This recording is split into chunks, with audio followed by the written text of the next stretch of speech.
మరొక breaking news చూస్తున్నాం. హనుమకొండ జిల్లాలో దారుణం చోటు చేసుకుంది. రకాల సోషల్ వెల్ఫేర్ గురుకులంలో నాణ్యమైన ఆహారం లేక విద్యార్థులు తీవ్ర ఇబ్బందులు పడుతున్నారు. పురుగుల అన్నం, నీళ్ల చారు తింటున్నామంటూ విద్యార్థులు ఆవేదన వ్యక్తం చేస్తున్నారు. ఆ పురుగుల అన్నంని తినాలి, లేకుంటే వెళ్ళిపోవాలంటూ తమపై ప్రిన్సిపల్ బెదిరింపులకు పాల్పడ్డాడంటూ విద్యార్థులు చెబుతున్నారు. హాస్టల్లో బాత్రూమ్స్లో మౌలిక సదుపాయాలు సరిగ్గా లేవని కూడా విద్యార్థులు తల్లిదండ్రులు ఆందోళన చేపట్టారు. సమస్యలపై వెంటనే విచారణ జరిపించి చర్యలు తీసుకోవాలని ప్రభుత్వాన్ని విద్యార్థులు, పేరెంట్స్ డిమాండ్ చేస్తున్నారు.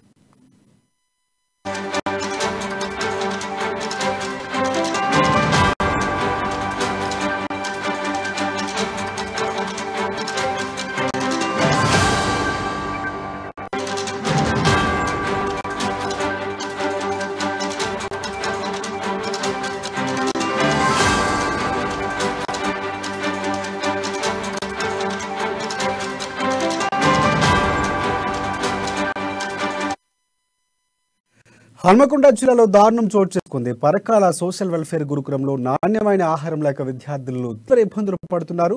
పురుగులన్నం, నీళ్ల చారు తింటున్నామంటూ విద్యార్థులు గగ్గోలు పెడుతుంటూ ఆవేదన వ్యక్తం చేశారు. ఆ పురుగులన్నం తినాలి, లేకుంటే వెళ్ళిపోవాలంటూ తమపై ప్రిన్సిపాల్ బెదిరింపులకు పాల్పడుతున్నారని విద్యార్థులు చెబుతున్నారు. హాస్టల్స్లో బాత్రూమ్స్లో మౌలిక సదుపాయాలు సరిగ్గా లేవని విద్యార్థులు, తల్లిదండ్రులు సైతం ఆందోళన వ్యక్తం చేస్తున్నారు. సమస్యలపై వెంటనే విచారణ జరిపించి చర్యలు తీసుకోవాలని ప్రభుత్వాన్ని విద్యార్థులు, పేరెంట్స్ డిమాండ్ చేస్తున్నారు. దీనిపై మరిన్ని అప్డేట్స్ మా ప్రతినిధి స్వామి అందిస్తారు. స్వామి, చెప్పండి.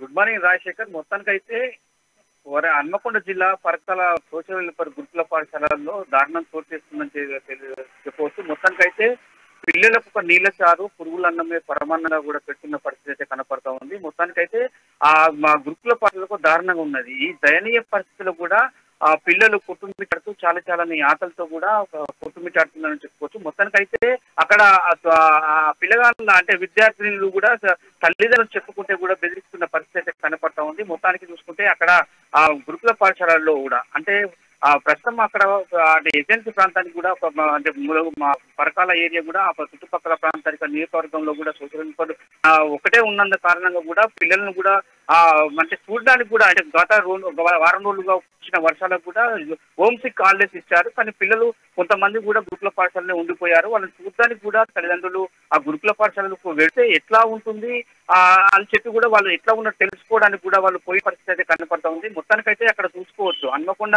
ఆ జిల్లాలోని కూడా అంటే ప్రస్తుతం ఎమ్మెల్యే ధర్మారెడ్డి అయితే అక్కడ సిట్టింగ్ ఎమ్మెల్యేగా కొనసాగుతున్న పరిస్థితి కనపడతా ఉంది. ఒక జైలు లాగా అంటే గురుకులం ఒక జైలు లాగా బాలికలతో కూడా బాత్రూమ్లు శుభ్రం చేయకపోవడం, అక్కడ మొత్తం పరిసర ప్రాంతాలు నిత్యావసర వస్తువులు కూడా అక్కడ బయటకు వెళ్ళని పరిస్థితి కనపడుతుంది. కనీసం పేరెంట్స్ కూడా కలిసే పరిస్థితి కనపడలేదు. అక్కడ ప్రిన్సిపల్, ఉపాధ్యాయులు కూడా ఏంటి అని చెప్పి కూడా తల్లిదండ్రులు అడిగినప్పుడు కూడా వాళ్ళను ఆందోళన చేస్తున్న పరిస్థితి అయితే కనపడతా ఉంది. తల్లిదండ్రులను విద్యార్థులకు గురి చేస్తున్న పరిస్థితి కనపడుతుందని చెప్పవచ్చు. మొత్తానికి ఆ తల్లిదండ్రులకు చూడడానికి కూడా ఎలాంటి పర్మిషన్ లేవు. గేటు దగ్గర మనం విజువల్స్ లో చూసుకుంటున్నాం.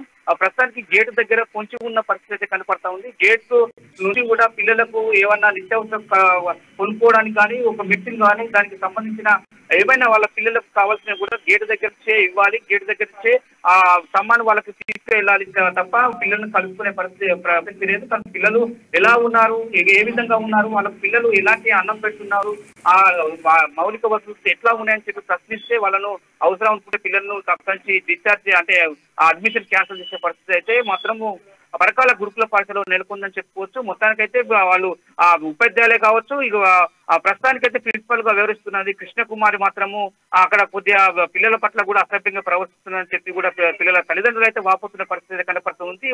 హన్మకొండ జిల్లా పరకాలలో ఉన్న ట్రైబల్ సోషల్ వెల్ఫేర్ స్కూలు ఆ గురుకుల పాఠశాల అయితే మాత్రం ఒక దయనీయ స్థితిలో ఉందని చెప్పుకోవచ్చు. రాజశేఖర్, రైట్. ఒకటి ప్రధానంగా స్వామి చూసుకుంటే కోట్ల రూపాయలు నిధులు కేటాయిస్తున్నటువంటి పరిస్థితి, విద్యార్థుల భవిష్యత్తు కొరకు గురుకులాలు ప్రత్యేకంగా నిర్మిస్తున్నట్టు విద్యాశాఖ పక్క చెబుతూనే ప్రభుత్వం కూడా చాలా ఆర్భాటంగా పిల్లల భవిష్యత్తు కోసం పేద మధ్యతరగతి ప్రజలే ఎక్కువగా గురుకులాలు చదువుతున్నటువంటి పరిస్థితి కనిపిస్తుంది.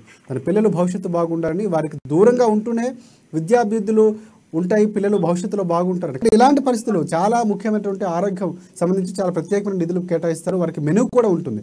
బట్ అవేమీ పాటించకుండా ఇక్కడ కేవలం చారు అంటే నీళ్ళ లాంటి చారు పురుగులన్న పెట్టడం ఏ విధంగా చూడొచ్చు అంటారు? అంటే నిధులు పక్కకి వెళ్తున్నాయా, ఆహారానికి సంబంధించినటువంటి పోషకాలకు వచ్చినటువంటి పదార్థాలన్నీ కూడా బయటకు పోతున్నాయి, ఏ విధంగా అనుకోవచ్చు? ప్రిన్సిపాల్ ప్రధానంగా స్పందించే తీరు తింటే తినండి లేకపోతే బయటకు వెళ్ళిపోండి, ఏ విధంగా చూడొచ్చు అంటారు? రైట్ రాజశేఖర్, మొత్తానికి అయితే అక్కడ పిల్లలను అంటే పిల్లలను కూడా అడిగే అంటే ప్రశ్నించే తత్వాన్ని ఉన్నప్పటికీ కూడా ప్రిన్సిపాల్ కూడా అడగనీయకుండా కూడా ఉపాధ్యాయులు కావచ్చు, ప్రిన్సిపాల్ కావచ్చు కూడా నీళ్ళ చారు ఇది ఏందని చెప్పి కూడా అడుగుతా కూడా వాళ్ళను బయటికి అంటే అడ్మిషన్ క్యాన్సల్ అవుతుందని చెప్పి కూడా పిల్లలు భయాందోళనకు గురవుతున్న పరిస్థితి కనపడతా ఉంది. ఆ రాష్ట్ర ప్రభుత్వం అయితే కోట్లు వెచ్చించి కూడా విద్యార్థుల కోసం ఆ సన్న బియ్యము మంచి పౌష్టిక ఆహారం అందించాలి అని మెనూ చార్ట్ ప్రకారం రోజుకి ఎగ్గుతో పాటు వారానికి ఒకసారి కూడా నాన్ వెజ్ కూడా పెట్టాలని చెప్పి కూడా ప్రభుత్వం మెనూ చార్ట్ ప్రకారం ఆదేశాలు జారీ చేసినప్పటికీ కూడా రైట్. ఇంకోటి అంటే ప్రధానంగా చూసుకుంటే ఈ ఇష్యూ జరిగిన తర్వాత ప్రిన్సిపాల్ స్పందించిన తీరు బట్టి లేకపోతే విద్యార్థులు చేస్తున్నటువంటి తల్లిదండ్రులు చేస్తున్న ధర్నా నేపథ్యంలో విద్యాశాఖ సంబంధిత అధికారులకు ఏమైనా కంప్లైంట్ చేశారా? వాళ్ళు ఏమైనా విషయం వాళ్ళ దృష్టికి వెళ్ళి స్పందించే అవకాశం ఏమైనా ఉందా? రైట్ రాజశేఖర్, మొత్తానికైతే ఈ సంస్థల పట్ల అంటే డిఎస్ఓ అంటే district officer, social welfare officer కూడా అక్కడ కంప్లైంట్ చేసిన పరిస్థితి కనపడుతుంది. అక్కడికి పోలీసులు కూడా రంగప్రవేశం చేశారు. మొత్తానికైతే తల్లిదండ్రులను తీసుకొని తల్లిదండ్రులను గోడు కూడా వినిపిస్తున్న పరిస్థితి కనపడుతుంది. దీనికి సంబంధించిన మొత్తం ఆరోపణలే కావచ్చు, లేకపోతే ఫిర్యాదు పరకంగా కూడా రాసి రిటర్న్ గా రాసి కూడా మన వీళ్ళకు అంటే కంప్లైంట్ చేయాల్సిన పరిస్థితి కనపడతా ఉంది. పోలీస్ స్టేషన్ లో కూడా వీళ్ళ పైన కూడా ఫిర్యాదు చేస్తాము. మొత్తం మా బాలికలకు కూడా ఇక్కడ పౌష్టిక ఆహారం అందించలేకపోతున్నారని చెప్పి కూడా తల్లిదండ్రులు అయితే మాత్రము ఆ డిఎస్ఓ అంటే డిస్ట్రిక్ట్ ఎడ్యుకేషన్ ఆఫీసర్ కూడా, సోషల్ వెల్ఫేర్ ఆఫీసర్ కూడా, కలెక్టర్ కూడా అప్పీల్ చేసే పరిస్థితి కనపడతా ఉంది. రాజశేఖర్, థ్యాంక్స్ ఫర్ అప్డేట్ స్వామి.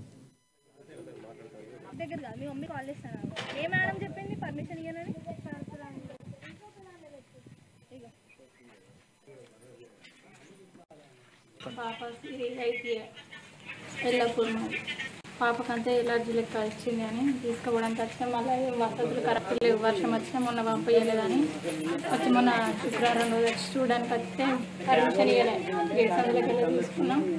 అంత ఆ రోజు పంపించమన్నా పంపించలే మేడం. అందుకని ఈరోజు వచ్చి తీసుకోవటమని వచ్చినాం. 7:30కి వచ్చినప్పుడు రోజు మేడం ఫోన్ లిఫ్ట్ చేస్తలేదు, ఇంకో మేడం సైన్ చేయమంటే ఆ మేడం చెప్తలేదు. అలా ఎక్కడైనా వాళ్ళకి ఫోన్ చేస్తే మరి లోపల వెళ్ళి ఇంకా పాప అయితే ఎల్లప్పుడు మరి పాపకంతా ఎలర్జీ లెక్క వచ్చింది అని తీసుకోవడానికి వచ్చినా మళ్ళీ వసతులు కరెక్ట్ లేవు, వర్షం వచ్చినా మొన్న పంపించలేదని వచ్చి మొన్న శుక్రవారం రోజు వచ్చి చూడడానికి వస్తే పర్మిషన్ ఇవ్వలే, గేట్ సందులోకి వెళ్ళి తీసుకున్నాం. అంత ఆ రోజు పంపించమన్నా పంపించలేదు మేడం. అందుకని